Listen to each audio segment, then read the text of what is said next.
All right. Today, I'm going to host myself for the DDPS seminar. I would like to introduce many exciting data-driven physical simulation capabilities we have developed in the past several years here at Lawrence Livermore National Lab. I know you all are interested in data-driven physical simulation, so I'm sure you will enjoy the talk today. My name is Youngsoo, and I was fortunate enough to work with awesome reduced order model teams here at Lawrence Livermore, Dylan, Kevin, and Tony, and also both internal and external collaborators. Of course, all the results I'm going to present today were not possible without these awesome people. All right, let's start by arguing about physical simulations first. There is no doubt that physical simulations are so essential for the advance in science and technology these days. Well then, how did we get the physical simulation capability that we are heavily relying on? I would argue that data already played an important role. Just to illustrate, if you look at how we have advanced the orbital model of the solar system in history, it starts with Copernican model, which correctly postulated that planets orbit sun, right? By the telescopic observations of the phase of Venus. Then Kepler interpreted the more observational data of planetary motions by Tycho Brahe to develop Kepler's three laws of orbital motions. Then Newton further developed laws of mechanics, gravity, and calculus, of course, which is further advanced to differential equations. Then many physics laws were written in terms of differential equations, such as Navier-Stokes, Schrödinger's wave equations, and many other equations of motions. Then computer came along, greatly improving the computing powers, as well as the numerical methods of solving these differential equations, thanks to Hilbert, Courant, and many other pioneers, right? This is how we have now physical simulation capability that is advancing science and technology. For example, you are looking at a beautiful simulation modeled by smooth particle hydrodynamics for shaped charge penetration. The simulation is well matched with experiment. This kind of simulations can be run routinely for various applications. However, it has limitation though. That is, it can be very expensive. For example, one-fold simulation of this particular shaped charge simulation takes 7.4 days. This is unfortunate in multi-query applications, such as design optimization and uncertainty quantification. Therefore, we need reduced order models that accurately accelerate these expensive physical simulations. Here again, data plays a key role of building an efficient reduced order models. A reduced order model can be built by first considering a parameter space. The parameter space can be initial condition, boundary condition, or material properties of shape charged simulation, for example. Then you collect simulation data by solving full order model with high performance computing machines if you have for several sample points in your parameter space. Then you apply machine learning techniques to build a reduced order model. Various machine learning techniques are available as listed here. So various reduced order modeling types are possible, but depending on how much you incorporate physics laws in the reduced order model, it can be intrusive or non-intrusive. I will go over some advantages and disadvantages of intrusive and non-intrusive methods in the next slide. But once the reduced order model is built, you can accelerate simulations and predict the solution at various query points here and there and many other points which you have not seen in the training phases and accurately at the same time. So this is obvious that reduced order model is useful for fast predictable calculations, for example, in multi-query applications. These reduced order models can be categorized by its level of intrusiveness. For example, black box approach, denoted as BB here, is the least intrusive method, requiring only data. Then we can think of more intrusive method, which is the linear subspace reduced order model, so-called LSROM, where the state fields are represented by a compact linear subspace. An even more intrusive method, that is nonlinear manifold reduced order model, so-called NM-ROM, where the state fields are represented by a compact nonlinear manifold, can be thought of. But roughly speaking, more intrusiveness means more accuracy. So the intrusive reduced order models are more accurate than black box approach if the same amount of data are used. On the other hand, more intrusiveness means less speed up. So the black box method is faster than the intrusive methods in general. Also, the physics constraint reduced order model, intrusive reduced models are more robust in extrapolation than the black box reduced order models, which will become handy in multi-query applications such as PDE constraint optimization. That'll become clear in the later part of the talk. Okay, let me try to introduce three different black box reduced order models. The first black box approach is the linear multi-step neural network. This method uses the linear subspace reduction approach, so-called proper orthogonal decomposition through SVD, singular value decomposition. To illustrate that, let's say we have a airfoil flow data denoted as W here. We use singular value decomposition to obtain a reduced basis for the solution variable, and then project the original airfoil flow data W onto the subspace spanned by the reduced basis and obtain the reduced data A. Then the linear multi-step neural network is trained using the reduced data A and associated parameter mu in order to propagate in time in the reduced latent space. Then the full state is restored by the reduced basis phi. As you can see, we only use the data throughout the whole process, right? So this is black box reduced order models. By the way, this type of reduced order model is called latent space learning approach. It's taking latent space learning approach. The latent space learning approach, it has two main ingredients. The first one is the compression, and the second one is the identification. For example, this particular particular method of linear multi-step neural network used the linear compression as a identifications, and the linear multi-step neural network for the linear compression for the compression, and the linear multi-step neural network for the identification. All right, we have applied this linear multi-step neural network based black box approach for a steady flow around the airfoil simulations. Here we change the Mach number to generate the simulation data and then compress them using the singular value decomposition and train the linear multi-step neural network as I described in previous slides. As you can see, that the predictive solution by this surrogate model and the full order model are identical in eyeball norm. While the surrogate model takes only 2.55 seconds, while the full order model takes 314 seconds, giving us a speed up of greater than 100 times.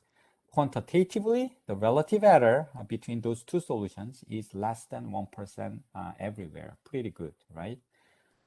Another way of generating the reduced space or latent space is to use AutoEncoder. Let's say we have porous media flow data. Encoder compresses the original data to a latent space.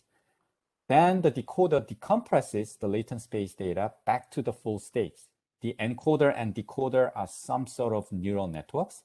They have to be trained. We trained by minimizing the difference between the original data W and the approximated data W tilde. Then for the prediction of the new parameter value mu star, various interpolation techniques can be used, such as red-eye basis function or artificial neural network or some other your favorite interpolation techniques. This nonlinear compression technique is compared with the proper orthogonal decomposition, the compression technique for the porous media flow simulations. And we found that for the problems with Kolmogorov with decaying slowly, meaning that the advection-dominated or the transport-dominated simulations, AutoEncoder approach, which is the nonlinear compression technique, outperforms the POD method, which is the linear compression technique, in terms of accuracy. This fact will be handy when we talk about the nonlinear manifold reduced models, so keep that in mind. Similar nonlinear compression approach is used in deep fluids, where the autoencoder is used for compression and decoder decompression of the solution, the original solution data W. The only difference here is that the latent space dynamics are being learned by the latent space integration integrator after the autoencoder is trained. And after the autoencoder is trained, after the latent space integrator is trained, that integration will be very fast because it's under the reduced space.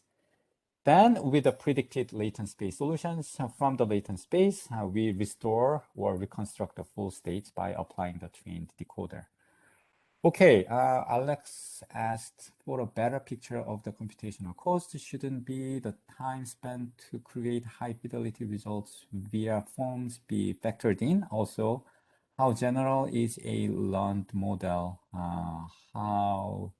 What's the trade-off between training set size and the generality of the learned predictor? Thank you. Okay, thank you for that question, Alex.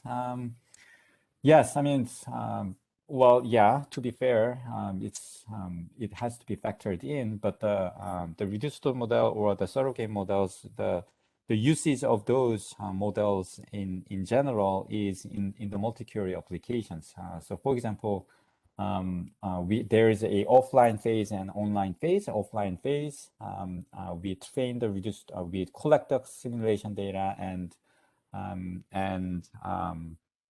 then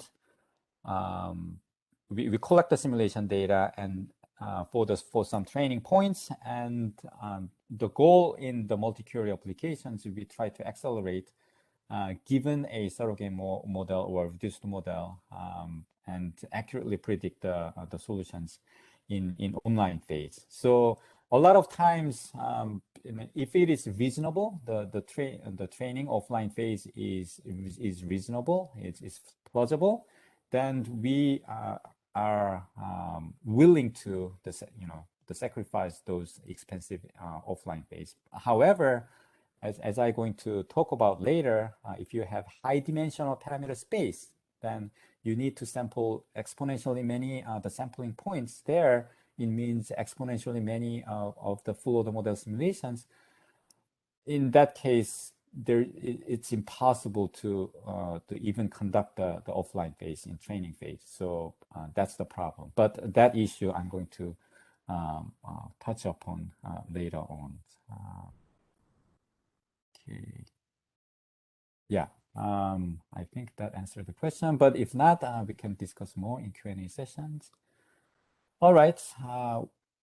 We have applied this black box approach, the deep fluids, to Berger's equations, where the simulation is very advection dominated and a shock front is formed and moving. As you can see from the movie, the full order model and the deep fluid solutions are very similar in eyeball norm, while the deep fluid gives a speed up of greater than 100 using the latent space dimension of only 5. However, quantitatively, the deep fluid gives the maximum relative error of 38.6%. This might be good enough for animations or digital graphics, but it is a bit too large for scientific application. So for a better accuracy, we need to incorporate the existing first principle or the equation of states in our model. One way of doing this is to use reduced to the model technique. Here, I'm going to introduce very traditional projection-based reduced to the model approach. To do that, we will start with this governing equation represented by this ordinary differential equation. Here, W is a state variable, F is your nonlinear terms, and the T is the time variable, and mu is your parameter. Let's imagine. Okay. And we first approximate the solution as a linear combination of reduced basis phi, whose dimension is a lot smaller than the full order model dimension, big N sub S. Here, the keyword is linear subspace. Then you plug the solution representation into the governing equations. You will end up with an overdetermined system, right? Where you have more equations than unknowns. So to close the system, you apply some kind of projections. Here I have applied the Galerkin projection that gives a reduced system of ordinary differential equations here. Then you can apply your favorite time integrator to this reduced system. For example, I have applied the backward Euler time integrator just for the demonstration purpose. This gives us the fully discretized reduced nonlinear system of equations you have to solve in every time step, right? By the way, you have to treat these nonlinear terms carefully. Otherwise, this reduced to the model will be slower than the full order model. So what's the point of introducing all these complicated techniques? At the end of the day, it is slower than the full order model. So in order to achieve the efficiency, we have to apply the hyperreduction to treat these nonlinear terms correctly. The most famous hyperreduction technique is DEIM, arguably, which stands for discrete empirical interpolation methods. The DIM introduces the nonlinear basis phi of F and then express the nonlinear terms as a linear combination of the nonlinear basis vectors as we did for the solution basis, right? Then it introduces a sampling matrix Z, which selects an important subset of the nonlinear terms. So after the action of Z on the nonlinear term F, only the subset of the F will be evaluated.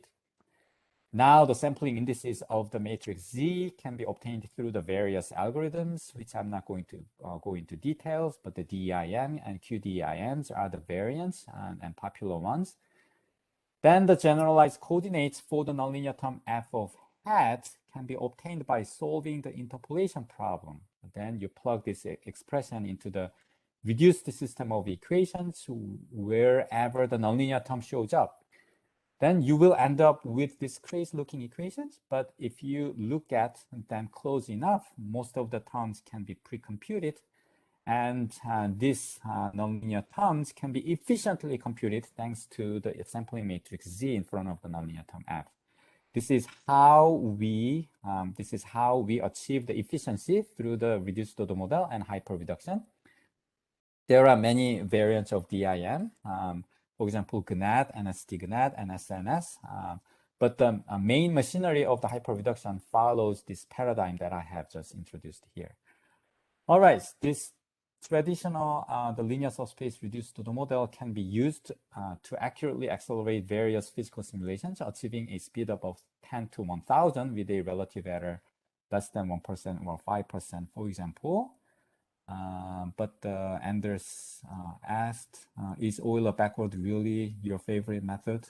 It is very disruptive with hampers long-term accuracy. Yeah, good point, Anders. The time integrator has to be chosen for your applications and for your governing equations. So it is my favorite method, but for the wave equations, for example, the applications you are mainly dealing with, probably the backward Euler integration is not the good one. Okay, can you elaborate more on Z? Thank you, Brenda, for the equations. Is it stochastic? No, it's not stochastic. So the Z matrix, we do not form the Z matrix. It's a if you look at the structure of the Z matrix, it's basically the column of the identity matrix, which correspond. The selected one is corresponding to the sampled sampled elements in the nonlinear terms. And we obtained that using various algorithms like DIM or QDIM. Basically, the physics informed, the greedy, not physics informed, some greedy algorithm is applied to select those sampling matrices. But it is not stochastic, and I can go into detail later with you, Brenda. Okay. All right. Okay, as I said, this linear subspace reduced model has been successfully applied to, for example, tough simulations such as Lagrangian hydrodynamics, which you are seeing here. But not only with the linear subspace reduced model, we have to add the time windowing approach in order to overcome this the advection-dominated phenomena from the Lagrangian hydrodynamics. And with that, we were able to obtain a speedup of great speedup, from 14.6 and 22.8 and 31.2 and 87.8 for all these Lagrangian hydrodynamics simulations, and with great accuracy. If you compare the solutions with the full order model, for example, then we get the relative error less than 1%. Not even the less than 1%, like less than 0.1%, which implies that if you compare the reduced model solution with the full order model solution, it's not distinguishable at all. All right. One great thing about this reduced order models, projection-based reduced model, is that its speed up will increase as we apply it to larger scale problem. Just to see that effect, we have refined the Rayleigh-Taylor instability problems and observe the speed up. As you can see from the graph, a higher speed up is achieved as the size of the problem increases. Okay, John Ragusa asked, are the results shown reproductive case or are the simulation parametric? So the one I showed here in this slide is the reproductive case. However, the one I'm going to show right now is the predictive case. So let me explain what this is. Okay, another great things about this reduced order model is its robustness with extrapolation. Unlike the black box approach, since the reduced order model directly incorporates the governing equations for the underlying physics, remember, we have plugged the reduced representation into the governing equations, right? So we are using the physics in reduced order model. So because of that, even though it is used to predict the solution for the parameter points away from the training data, it can still give a reasonable accuracy. For example, this graph shows the relative errors of the local reduced order model that is trained at the blast energy 0.25, right, at this point. Of course, at that point is the most accurate because the reduced model is trained there. And as we expected, if we try to predict the solution for other initial blast energy, for example, 0.3, 0.4, 0.5, the accuracy is deteriorated. It is expected, but however, not much though.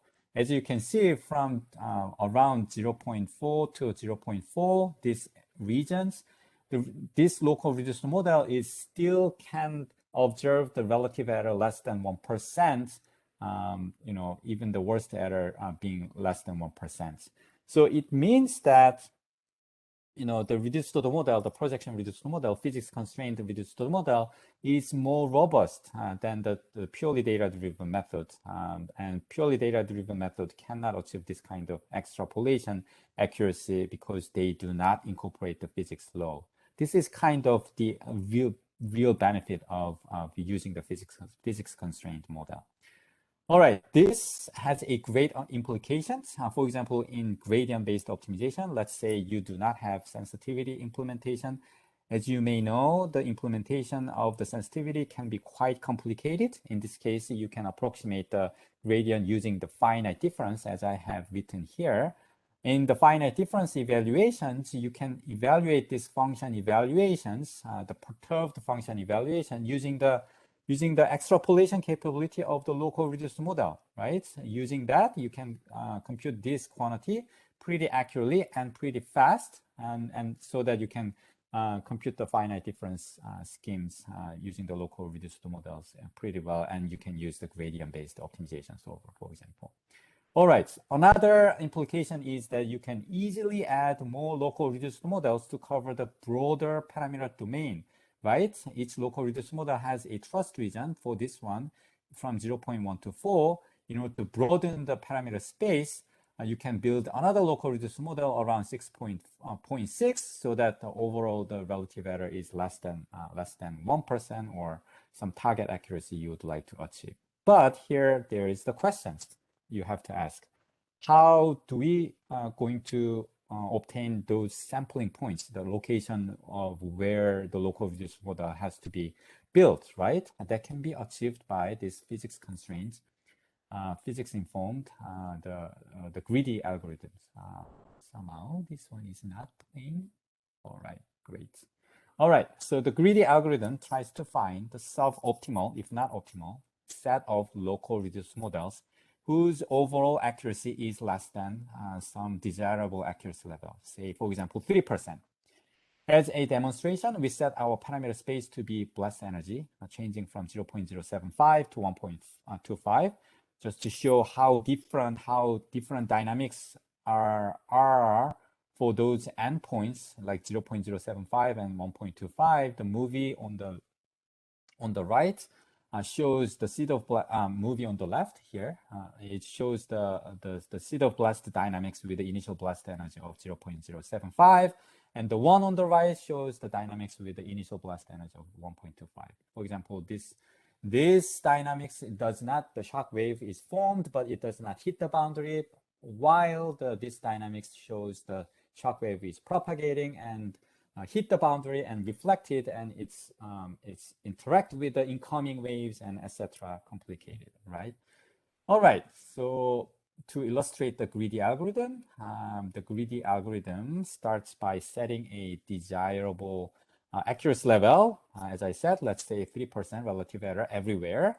And then it builds a first local reduced model. So you gotta start with some reduced model. So we build a local reduced model, for example, in the middle, but it was my choice. You could build a reduced model in the endpoint, right, for example. And then compute error indicator, which has some sort of the physics in it. And we usually use the residual-based error indicator, which we did for this particular problem. And we compute the error indicator over the whole, the parameter space, and then find where the maximum error indicator occurs, which is indicated by this red points. Then we build a second local reduced model there. Now we have to update the error indicators around the second local reduced model because they will be small due to the second local reduced model, right? Then find the next maximum error indicator, which is depicted as this red points here. And you repeat, you build a reduced model, the third reduced model there. You repeat this process, as you can see, until the overall the accuracy level is higher than the target accuracy level. All right, here is an actual greedy algorithm results. We plot a graph of relative error with respect to the initial blast energy from 0.075 to 1.25, as I said. And then the target relative error is a relative error of the 3%. That's what we are trying to achieve.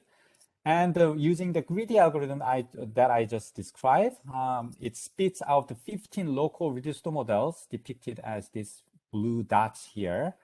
And as you can see, if you compute the relative error everywhere, as you can see, the older relative error is less than 3%, which is pretty good. And because this greedy algorithm incorporates the error indicator that is physics informed, usually we use the residual-based error indicator, it picks these points optimally, if not optimally. If you use, for example, Latin hypercube sampling or tensor product sampling, or any random or statistical sampling, you would not be able to achieve this minimal number of points for the same level of accuracy. So this is the power of, again, the physics-informed greedy sampling the procedure. All right, we have explained this detailed description of these linear subspace reduced models in this paper, which we expect to be accepted pretty soon in CMAME. And the following two softwares are available so that you yourself can generate these results.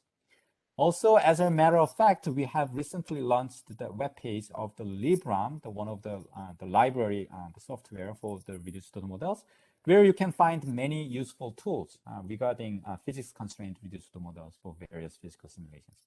Additionally, several YouTube videos are, about the reduced models are available, so take advantage of it. All right, here are some more detailed snippets of the libROM. The libROM is a library for reduced total models. For, as I said, it has several features. First, libROM can do efficient proper orthogonal decomposition using various singular value decomposition techniques, such as static SVD, incremental SVD, randomized SVD, and spacetime SVD.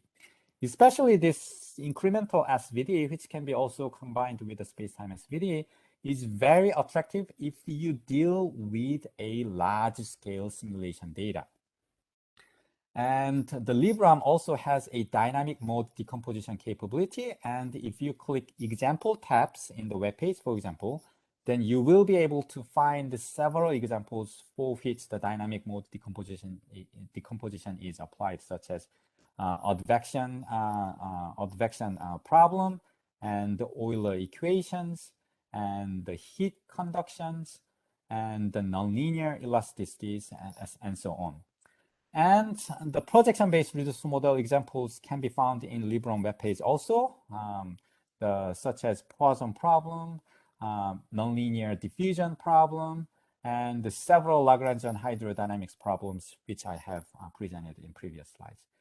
Finally, the libROM has greedy algorithm capability that I have introduced in previous slides. So please take advantage of it. And at the same time, all the source codes are provided. So you can download the libROM and generate these results yourself. So please play with it and get your hands dirty. However, if you are new to data-driven physical simulations, I would recommend to first look into Poisson example, which has also the YouTube tutorial about it, 3 of them. And we plan to add more examples and capabilities. So please stay tuned and please take advantage of it. And I keep saying it. And if you are reduced, by the way, if you are reduced order model developers, then we welcome your contributions. Since libROM is an open source code which is available in GitHub, let's work together to add cool reduced order models capabilities, right? Okay, be with us? All right, great. All right. Unfortunately, though, the linear subspace reduced to the models have a great limitations. That is, it cannot accurately represent a long time advection-dominated solution with a small basis size without any special treatments. Let's look at the 2D burgers problem that you have seen in previous slides. The solution is very advection-dominated. As you can see from the movies, the LS-ROM, linear surface ROM, shows fictitious oscillation in front of the shock wave if the reduced space dimension of 5 is used, resulting in a relative error around 34%, which is not good enough for many scientific applications. The limitation of this linear surface reduced model, if you think about it, comes from the fact that the solution is represented by linear combination of a fixed reduced basis. This issue needs to be addressed. I mean, the time windowing approach I have shown for the Lagrangian hydrodynamics, that's one of them. Then that's one way. But as a matter of fact, many researchers came up with a different potential solutions for this issue.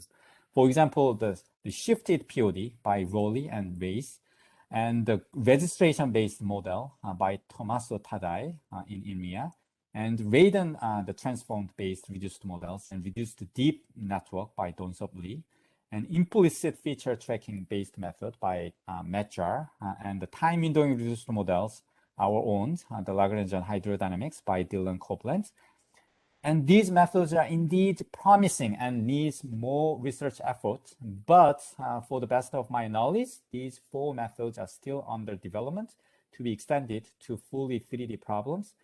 And the time windowing reduced model requires many, many windows to handle a long time advection-dominated problems. Therefore, for now, let's focus on the nonlinear manifold reduced model, which is first introduced by Gukjin Lee and Kevin Carberg in 2020, where the linear subspace solution representation is replaced by the nonlinear manifold solution representation. Although they were able to obtain a great accuracy with a small size of latent space, which was really good, but their method was slower than the full order model because the nonlinear manifold reduced model is adding more nonlinearity to the original governing equations. And the Jacobian computation of the neural network becomes a bottleneck, hindering the fast computation. So today, now I'm going to present a version of nonlinear manifold reduced model that is now a lot faster than the full order model simulation, using a hyper-reduction and a special structure of the neural network. All right, to formally explain the nonlinear manifold reduced model, here is the governing equations you have seen before, where W is your solution variable, and the F is your nonlinear terms, and mu is your the parameter values. Okay, and first we approximate the solution with a nonlinear manifold, which is represented by the nonlinear function g here, that maps a small latent space dimension to full order model dimension. The nonlinear map is obtained through the autoencoder training with the solution data from the corresponding full order model simulations. Note that this decoder is mapping the latent space to the full order states. So it is perfect for our nonlinear map function g. So we use the decoder as the nonlinear map function. Then we plug this nonlinear manifold solution representation into the governing equation and obtain the overdetermined system where you have more equations than unknowns.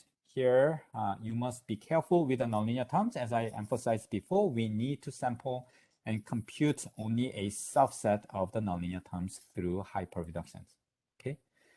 All right, when you do the hyper-reduction though, the structure of the neural network matters for the efficiency of the nonlinear manifold reduced order model. Let's first look at the neural network with two hidden layers as a decoder. Let's say that the orange disk here in the outputs nodes are the selected ones by the sampling matrix Z in the hyper-reduction, remember? And you will notice quickly that many hidden nodes are connected to this selected output nodes. And as you go deeper and deeper in the hidden layers, the number of connected hidden nodes are increasing very fast. This actually degenerates the efficiency of the nonlinear manifold reduced model because the Jacobian computation of this neural net is very expensive. On the other hand, if you use a shallow neural network, that is one hidden layer, then you can easily see that the less number of hidden nodes are connected to the sampled outputs, which brings us an ultimate efficiency in the nonlinear manifold reduced model after we extract the subnet of chosen nodes, which is depicted as this orange nodes. And if you, as you can imagine, if you sparsify the structure even further, then you will get even better efficiency, right? Because the size of the subnet will be very small. And the computation of the Jacobian of the subnet will be very efficient. All right, here we compare the performance of all the reduced order models that I have introduced in this presentation, including the nonlinear manifold reduced model, NMROM, linear subspace reduced model, and the black box approach, deep fluid. As you can see from the movies, NMROM and full order model are almost identical in eyeball norm. And quantitatively, NMROM achieves less than 1% maximum relative error. Furthermore, a speedup of 11 is achieved by the NMROM. So it's pretty good. Okay, switching a gear a little bit. Another potential way of overcoming the issue caused by the advection-dominated problem is to use the space-time reduced model, and it achieves a very maximal, the reductions in reduced models. Okay, the space-time reduced model tries to reduce not only the spatial degrees of freedom, but also the temporal degrees of freedom.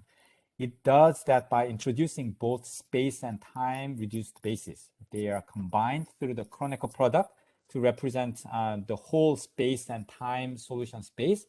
Then the coefficient corresponding to the space-time basis vectors are the only unknowns, which maximally reduces the total number of unknowns. Then the space-time solution representation is plugged again back into the space-time, the formulation of the full order model, and form the overdetermined system. Again, this overdetermined system needs to be closed by taking the normal. We do that by taking the norm of the space-time residual and minimizing it.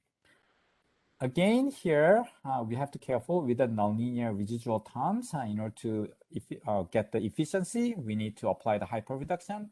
And this G bar is representing the weighting matrix of the sampling matrix for the space-time residual terms R bar. Okay, we have applied this space-time residual model to a large-scale particle transport problem whose problem size is around 10 billions in space and time domain. And using space-time reduced models, we were able to reduce the 10 billion degrees of freedom to only 10, and still gets pretty much the same physics response as shown in the movie. The full order model took 17.4 seconds with 256 cores, which is not bad, but the space-time reduced model was able to finish the simulation within 0.006 seconds with only one core. That gives us a world time speed up of 2,700, and quantitatively the relative error was less than 1% throughout the time history if you use the basis dimension of 10. All right, the last topic I would like to share is the component-wise reduced model lattice design algorithm. This is not particularly a method of handling the advection-dominated problem or hyperbolic the simulations, but it is a nice way of overcoming the issue of distributed parameter space, which is very high dimensional. Remember the when I answer one of the questions from the audience before, the high dimensional the parameter space is causing real problem because it requires exponentially many the sampling points. But using this component-wise reduced model, we are able to resolve that issue very nicely. So I would like to introduce that method right now, briefly, as a last topic. Okay, as an applications and of the component-wise reduced model, we looked at microstructure design or metamaterial designs, and although it's not the only the applications, this was a perfect applications. Okay, so microstructure design and metamaterial designs are great interest these days because of the advance in 3D printing, right? I don't think anyone is going to argue about that. And there are many microstructures found in nature: oyster shell, bone, honeycomb, and cactus lattice, etc. Blah blah blah blah. There are so many. And all these are there because they can achieve the maximum strength with light weight, right? So many industries, national labs, and the universities are trying to mimic these attractive features of metamaterials by looking for an optimal design. But we have some problem here. To model the lattice type structure, it would be the most accurate if we use the monolithic finite element method with very high resolution. Unfortunately, this is computationally very expensive. This again hinders a fast forward calculation, which is unfortunate in design optimization context because many forward calculations are needed to explore the parameter space. To accelerate the lattice structure design optimization process with good accuracy, we have developed a component-wise reduced model, which was first pioneered by Professor Patera's group at MIT, and we have extended it to lattice structure design process. Let me explain the process of the component-wise reduced models in the design optimization context. First of all, we have to identify the reference components. Here we have identified simple joint and strut components geometry, as you can see here, right? Then you introduce finite element discretization for each reference component. Then we build Then we build the reduced models for each component, that is joint ROM and strut ROM. And within the process of building component reduced models, we introduce very important concept called ports, which is an interface that talks to environment. It connects with other component ROM. It can be used to impose boundary conditions. And of course, you can add more components through an available port, right? And also it can be used to apply external force. You can even rotate the components and attach to the system and attach many more as you wish in order to form your desirable system domain. Then in design optimizations, we assign a density variable to each component, which varies from 0 to 1. Usually we avoid 0 to ensure the well-posedness of the problem. So we set our low bounds to be 0.01 usually. And the density variable implies putting no material there, and density of 1 implies you put the material there. We automatize this procedure by solving design optimization problem and to find an optimal lattice structure, for example, to minimize the compliance of the system or minimizing the mass with the stress constraints. All right, here is a numerical example for lattice structure design using component-wise reduced model. Here we minimize compliance, imposing a constraint of the mass being at most 40%. The downward pressure force is applied on the top middle, and Dirichlet boundary conditions are imposed at the bottom corners. The full monolithic finite element solve involves 2.7 million degrees of freedom, while the CW-ROM has only about 4,000 degrees of freedom. We apply the optimization solver called the method of moving asymptotes, so-called the MMA, which is very popular in solving the density-based topology optimization problem. And this movie, hopefully it's playing. Okay, it does work. This movie shows the optimization history from the beginning and to the final optimal shape of the lattice structure. Initially, it started with the uniform density variables, and it evolves into an optimal design where the blue components implies no material, right? And then the red component, you put the material. So it does give you the optimal shape of the lattice structure. All right, let's look at the speed up and the accuracy of the component-wise reduced model. For this particular numerical examples, the CW-ROM, the component-wise reduced model, achieved a 660 times speed up with respect to the monolithic finite element solve. And for accuracy, we easily achieved a relative error of less than 1%. But the nice thing about this component-wise reduced model is that the accuracy can be tuned by adding more bases. So we observe that the exponential improvement of the accuracy as we increase the basis size. Pretty nice. And this component-wise reduced model lattice structure design can be applied for stress constraint problem also, where the mass is minimized with the stress constraints. This is considered to be a harder problem than minimizing the compliance problem. Here we introduced 4 different components. Then we define a computational domain whose shape is L bracket, which is a typical stress constraint benchmark problem.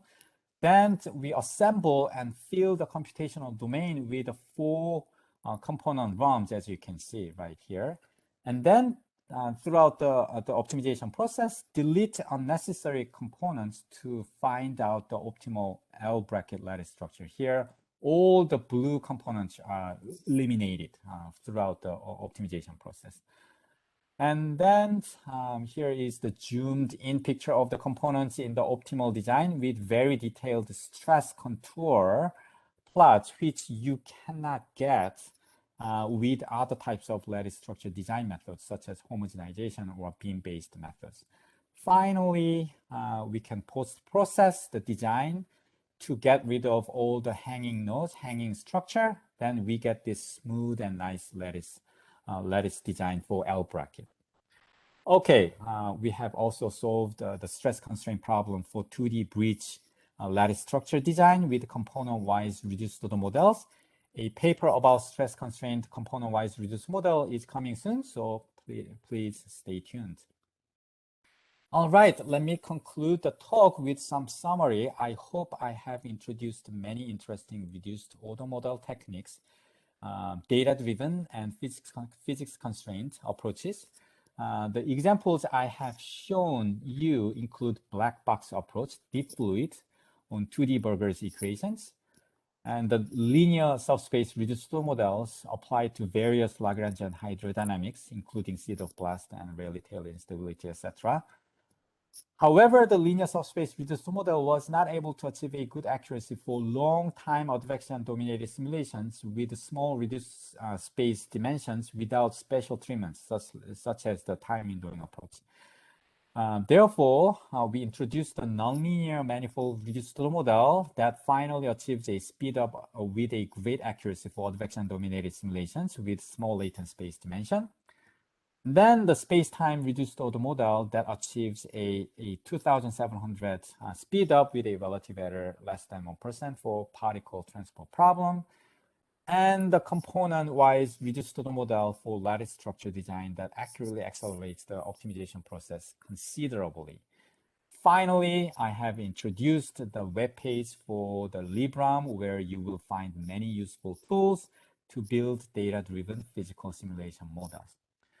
All right, if you find the things that I have presented today useful for your applications, please let me know and let our reduced model team know so that we can help you out and develop awesome data-driven physical simulations techniques together. With that, let me conclude my talk and thank you for your attention, and any questions are welcome. By the way, there was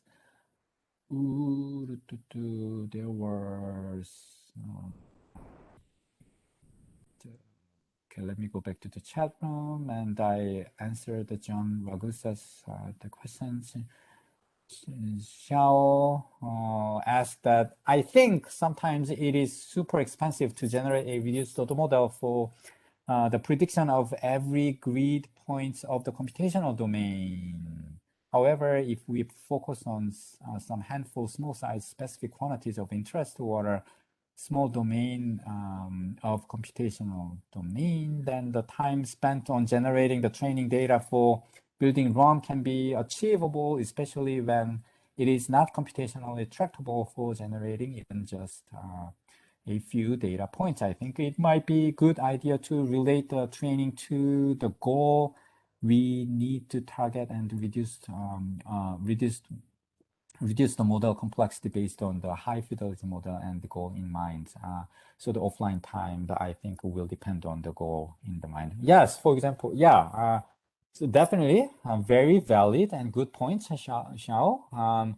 And actually the component-wise reduced model is kind of addressing that issue, right? We are kind of doing the training on the small components, right? And then we assembled that reduced model just like we assembled the finite elements. And instead of finite element, we are attaching the component ROM together, right? So that's, yes, I mean, the training cost can be very much reduced in that way. And also in terms of the goal, there are, of course, the goal-oriented reduced models available in literature. For example,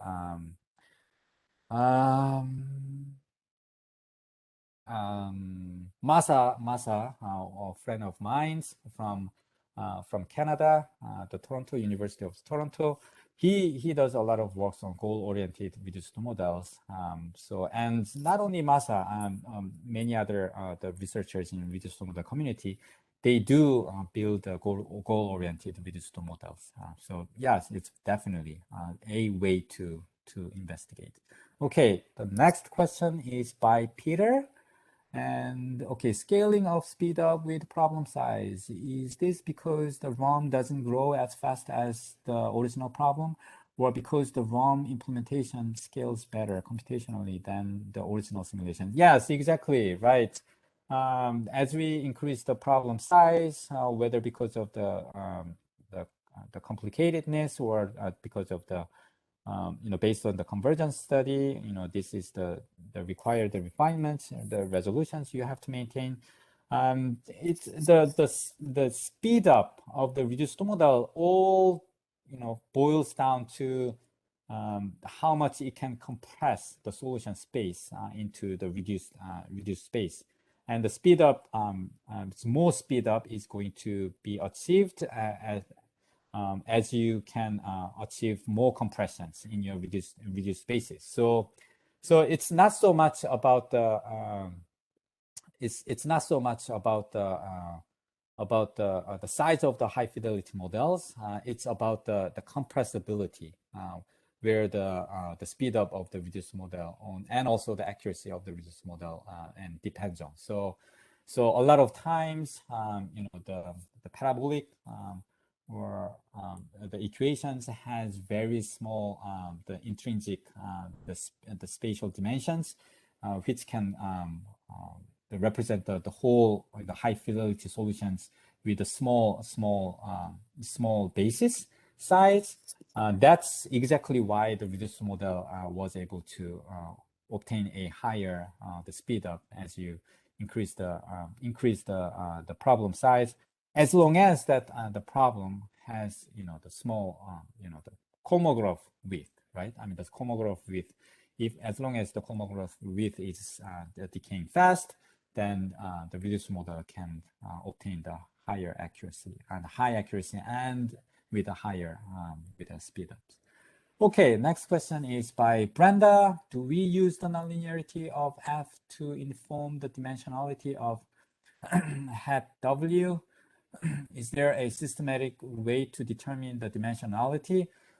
Okay, so the dimensionality of the hat W, which is the solution, the generalized coordinates, the size of the solution space field, it's not determined. It is not determined. It is not determined by where is Brenda's problem? Okay, it is not determined by the nonlinearity. Of course, nonlinearity is going to affect the solution fields and solution dynamics, but mainly it's the characteristic of the dynamic which is determining the basis size of the reduced models, or the size of the hat W in your questions, according to your questions. And actually, when we determine the dimensionality of the nonlinear terms, by the way, we do use the solution basis in the context of SNS method, which I didn't go into details, but we can use the solution basis or the modified version of the solution basis to infer the basis size for the nonlinear terms, the F. It's technically detailed. I have to go into the technical details, so let's meet Brenda and then discuss further. All right, John, your slide 22. Let me go to slide 22. Okay, slide 22. Here is 22. Okay, what difference do you make between POD and project-based ROM? Okay, the POD is a method of obtaining a reduced basis. The projection-based reduced model, within the projection-based reduced model, you use that reduced basis and plug that into the governing equations, and then apply the Galerkin projection or least square Petrov Galerkin projections, and any other method of closing the overdetermined system. That's what I mean by projection-based reduced model. So there's a distinction between those two.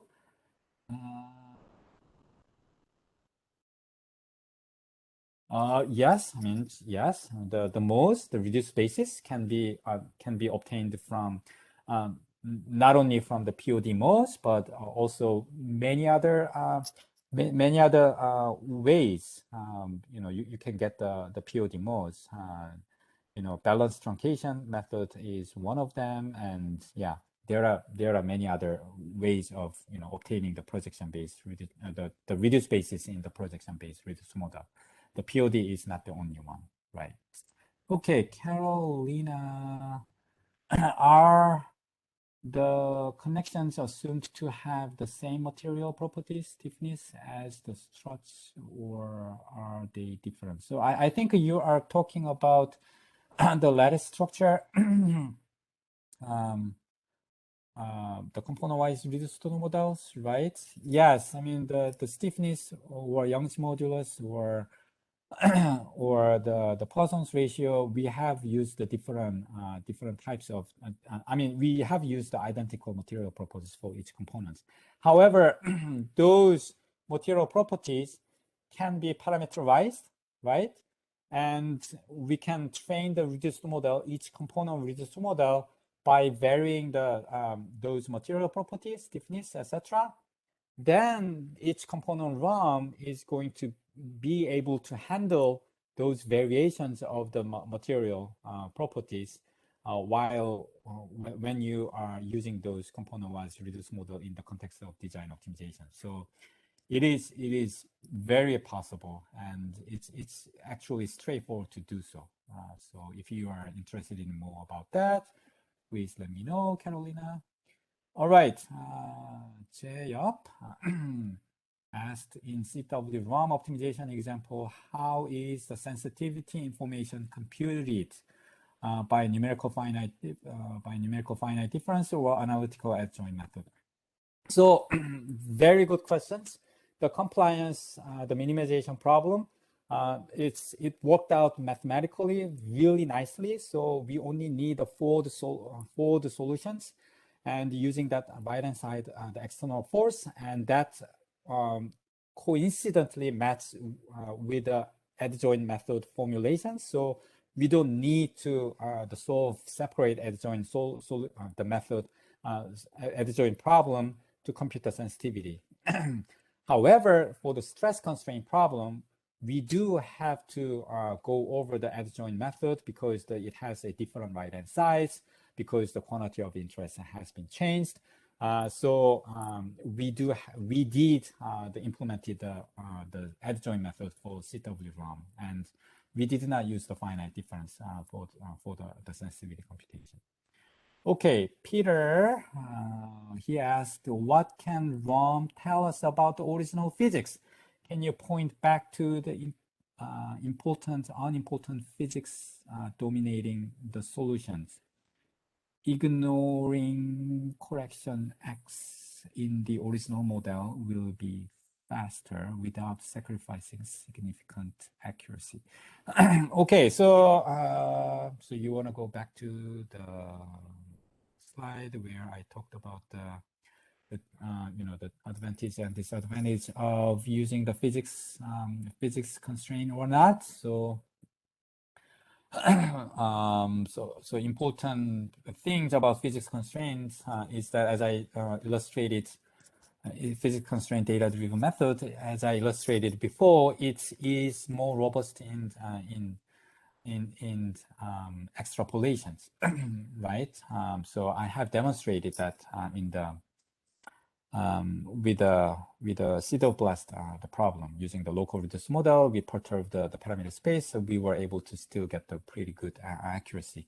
However, if you are not using the physics in your model, then you wouldn't get that extrapolation capability, because it only knows the data.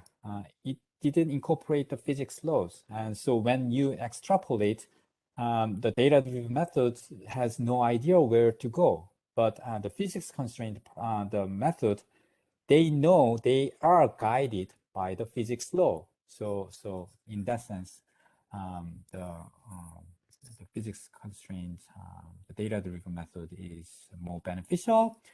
And also, it tends to require less sampling data than the data-driven, because it is not only relying on the data, but also it's relying on the physics governing equations. On the other hand, the purely data-driven methods only relying on the data, so it tends to use a lot more data than the physics constraint methods. All right, so I hope I have answered your questions all right. If not, please do not hesitate to contact me. Okay, next question is by Emmanuel.